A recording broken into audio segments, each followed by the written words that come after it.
So in 1 week, I managed to go from being able to do 14 pull-ups to being able to do 20 pull-ups.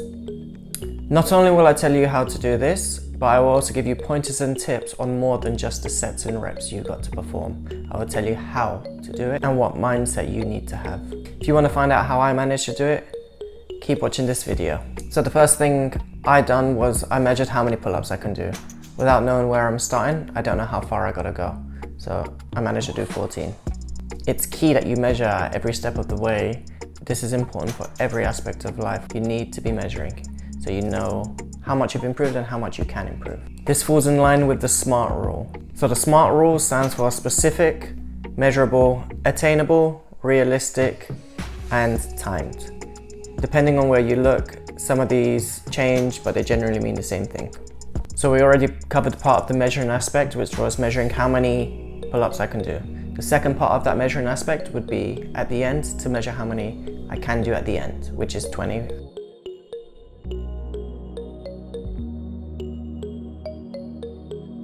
Now obviously my goal was to increase my pull-ups. How many did I want to increase my pull-ups by? I kept it nice and simple to make sure that it was attainable and realistic. I wanted to increase my pull-ups from anywhere from 1 upwards. So I made sure it was realistic. I didn't go, oh yeah, I want to double my pull-ups, so I want to be able to do 28. That wouldn't have been realistic or attainable for me. I then had to choose my time frame. Now, I like working on quite a short time frame, so I chose to do it in 7 days. But that meant I had to put in the work to make sure it was realistic and attainable. So that's the timed. So we've got our 4 out of 5 letters for SMART. So next is the specifics. So for the specifics, what I done was I took my maximum amount of pull-ups that I could do, which is 14. I halved them, so 7. And then I said I'm gonna do 7 pull-ups for 4 sets every day for 7 days. Now, as you're probably guessing, that sounds quite challenging and it can be quite overwhelming if not done properly. So you need to make sure that you keep true to your goal and you keep sight of that goal. So that you need to make sure you know what your goal is. So like my goal is to increase my reps. So I need to stay focused on that and not get sidetracked onto other things that I'll be talking about. To keep to the SMART rule, I needed to be realistic and honest with myself about these sets and reps and about how I was going to perform them.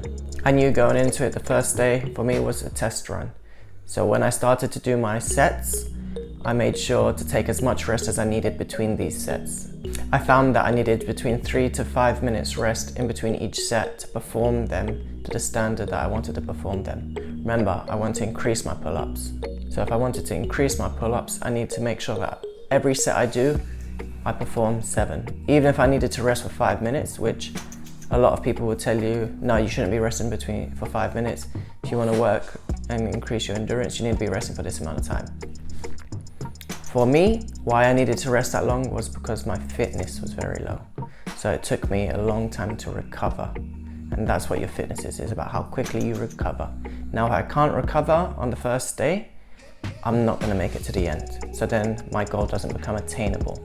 And what I'm trying to focus on is trying to get that goal. And if that goal, I need to first work on my fitness, then that's what I choose to work on for those first few days. I chose to listen to my body and let it tell me what it needed to succeed at this. So I chose to lose the battle of doing 3 to 5 minute rests, but then it paid off because I lost that battle, but I ended up winning the war of achieving those 20 pull-ups. And I started noticing results by the 3rd day. By the 3rd day, I didn't need that 3 to 5 minute rest anymore. I was able to have 2 minutes rest and perform the pull-ups just as good, if not better, than on the 1st and 2nd day. You have to be honest and true with yourself. You are the only person that's there for every single set and rep. So it's up to you to prove to yourself that you can get that goal that you want, and it's the goal that you set. Don't worry about other people are saying you need to do this and you need to do that. You need to do what you've set out to do. So you're probably thinking, if I only needed 2 minutes rest by day 3, by day 5 and 6, I was in it with 1 minute rest. That's wrong. See, because what I chose to do was I chose to go, okay, 2 minutes rest, I'm happy with that, I'm gonna maintain that. That's not my goal to reduce how much rest I'm having. my goal is to increase my pull-ups. But then also I want to maintain how much rest I'm having. And another thing I want to maintain is my form and technique.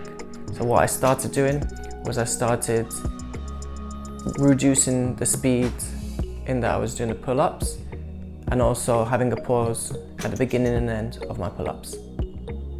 This helped me to gain more control and maintain the technique of my 14 pull-ups to my 20 pull-ups.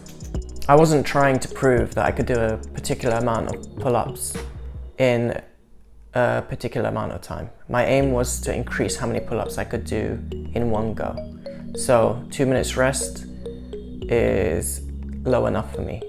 So remember, stick to your goal, remember what your goal is, and work on that. See that? Imagine like you're a horse with blinders and you just see that one goal. Don't let go. Ooh. Less rest time. Sounds good to me. Let's go for that. Stick to your goal. If that's what you want to work on the next time, make a program around that. But for this program, we're working on increasing your pull-ups. Stay true to your goal. You know what they say, a jack of all trades, a master of none. If you keep on going off sideways and going, oh, I'm going to work a bit on this and I'm going to work a bit on that and then I'm going to work a bit on this, your progress will be very stunted and you'll plateau on certain things. You need to push through on one thing at a time and try to maintain the other things. So when I say work on multiple things at the same time, what I mean is within the same program. If you want, you can work on multiple programs at the same time, but I would advise, if you're going to do that, to have smaller goals in mind, because there's only so much energy you can put into each individual thing, and you've got to distribute that according to what you really want to achieve. You don't want to have too many different goals. You want to try and work on 1 or 2 goals at a time. And then what you can do is, once you've achieved that goal, you can set a different goal. For example, with this program, what I could do is say, after I've done this 7 days, I can then do another program to work on my technique and form.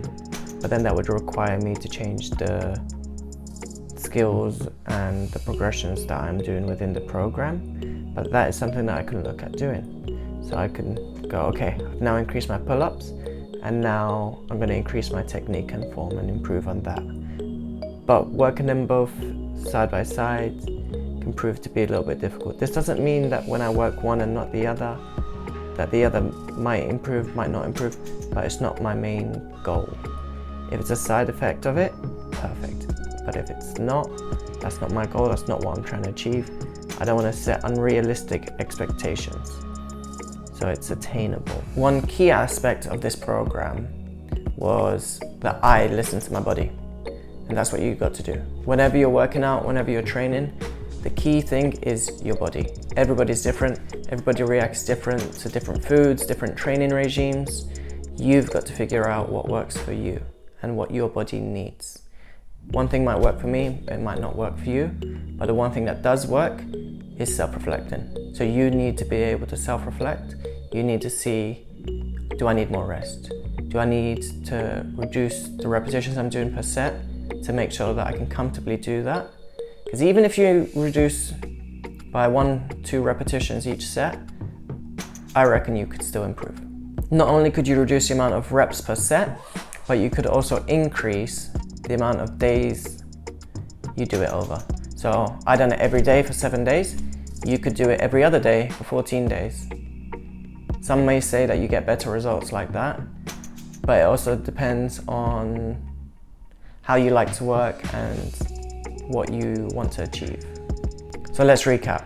To increase my pull-ups from 14 to 20 repetitions, I followed the SMART rule.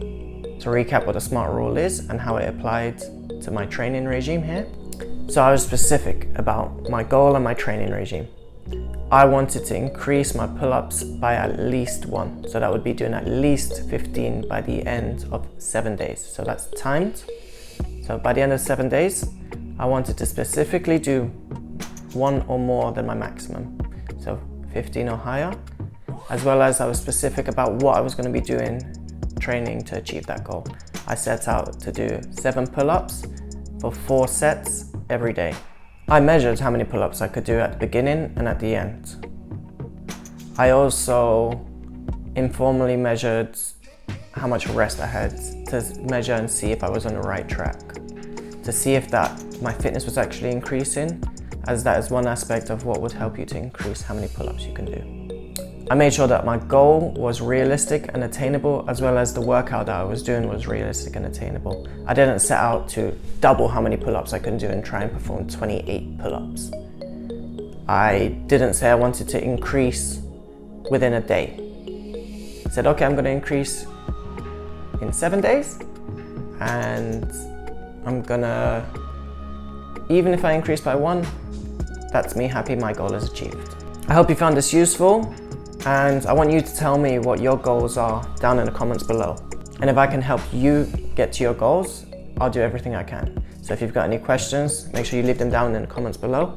Or if there's a video you'd like me to do on a particular exercise, or how I come to a particular program, or anything of that sort, let me know down below.